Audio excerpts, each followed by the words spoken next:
वचन बाबूजी महाराज भाग दूसरा, सिलसिला वचन नंबर 75। संग का बड़ा असर होता है। जिस चीज से अभी नफरत है, संग से उसी के लिए रगबत पैदा हो सकती है। जिसने कभी गांजा नहीं पिया है, उसको पिलाया जावे तो चक्कर आकर तबीयत खराब हो जाएगी। मगर चंडूबाज जब किसी को फंसाते हैं तो पहले उसको सिर्फ धुआं देते हैं, बाद में कहते हैं कि लो एकदम लगा लो। ऐसा करते करते आदत पड़ जाती है और फिर छुड़ाई नहीं छूटती। इस तरह के संग के असर इस दुनिया में देखने को बहुत मिलते हैं, बशर्ते कि कोई लिप्त न होवे, उपराम रहकर दुनिया का तमाशा देखे। इस घाट पर लिप्त तो सभी हो जाते हैं, मगर किस कदर अलग रहकर दुनिया का तमाशा देखे तो ये सब खेल देखने में आवे। इसी तरह से अगर सज्जनों का संग मिले तो उनके संग से रुझान, रगबत, नफरत सब बदलकर अच्छे कर्म कर सकता है। कोई ऐसा रोग नहीं है जिसका इलाज सत्संग में न हो सके। सत्य वस्तु जो अभी प्रिय नहीं लगती है और अच्छे कर्म नहीं कर सकता है, सत्संग से वह प्रिय लगने लगेगी और उसके निमित्त कर्म भी करेगा। कहा है कि रोगी को मिठाई खिलाओ तो कड़वी लगती है। मिठाई तो कड़वी नहीं है, मगर रोग के कारण कड़वी लगती है। पहले वह उपाय करना चाहिए जिससे मिठाई मीठी लगने लगे, तब तो खिलाई जा सकती है। इसलिए सबका उपाय सत्संग है। पहले इस बात की जरूरत है कि वो चीज तो सुहानी लगे। जब सुहाएगी तब प्यार आवेगा, और प्यार आने पर मुश्किल से मुश्किल काम भी कर सकता है। यहां भी देखने में आता है कि जिस कदर प्यार की तीव्रता होती है, उसी कदर काम कामयाबी के साथ हो सकता है। लोग दीवानों की तरह हिमालय पहाड़ की चोटी पर पहुंचने और उत्तरी ध्रुव प्रदेश में जाने के लिए जान दे देते हैं। वह कुछ भी नहीं है, मगर उस चीज के लिए उनको इश्क पैदा हो गया है। हिमालय पहाड़ की चोटी के वे आशिक हैं, मगर वह इश्क जड़ है, उसकी कुछ भी हैसियत नहीं है। पत्थर पर आशिक हुए हैं, पत्थर हो जावेंगे। मालिक चैतन्य और बाहोश है, सूरत उसकी अंश है। जड़ता के पर्दे और गिलाफ दूर होकर सूरज चैतन्य निकले, तब मालिक के चरणों में इश्क पैदा होगा और प्यार आवेगा। प्यार आने पर परमार्थ की कार्रवाई कर सकेगा। मुख्य प्यार है। प्यार तब आवेगा जबकि उस चीज की गरज, मोहताजी और जरूरत पैदा होगी। जब ये तजुर्बा अंतर में हो कि जो कुछ हमने किया बिगाड़ा और सत्यानाश किया, हमारा किया हुआ सब गलत, जो मालिक ने किया जिसमें मालिक की मौज शामिल है, वही काम सही, बाकी सब गलत।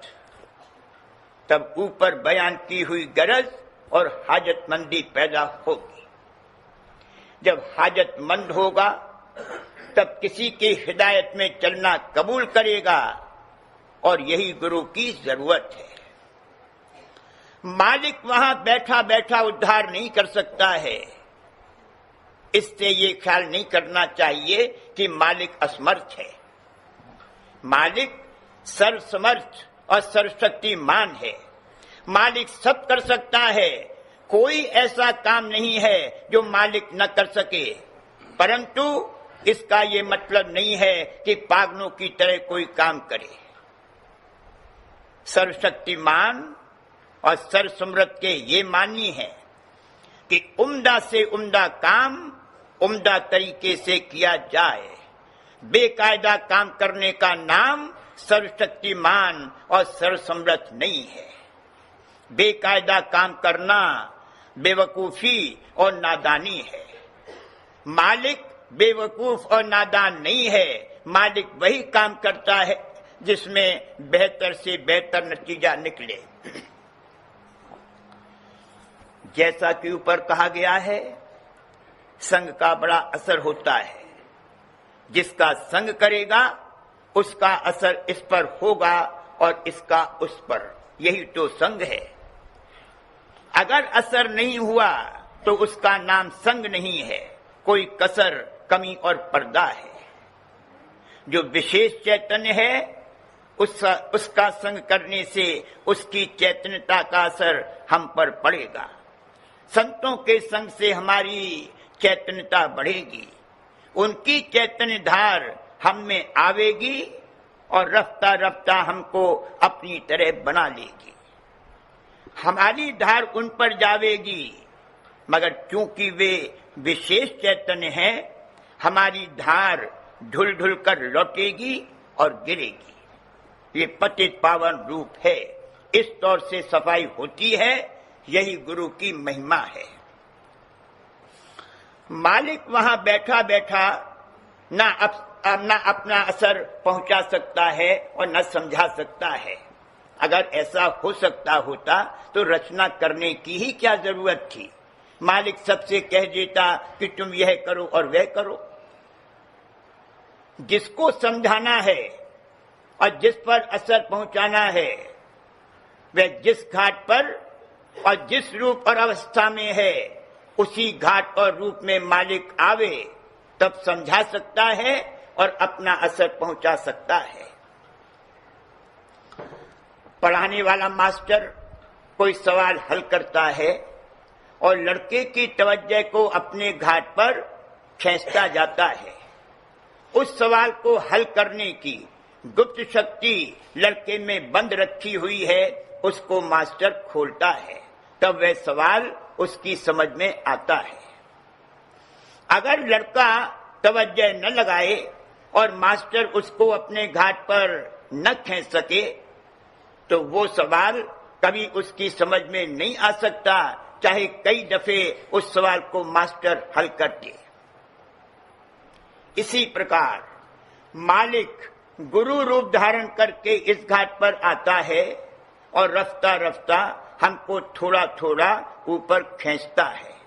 जिस कदर हम ऊपर खींचते जाते हैं, हमारी चैतन्यता बढ़ती जाती है और बढ़ते बढ़ते और खींचते खींचते कुल चैतन्यता निकलकर सुरत निज धाम में पहुंच जाएगी और परम शांत और संतुष्ट अवस्था को प्राप्त होगी।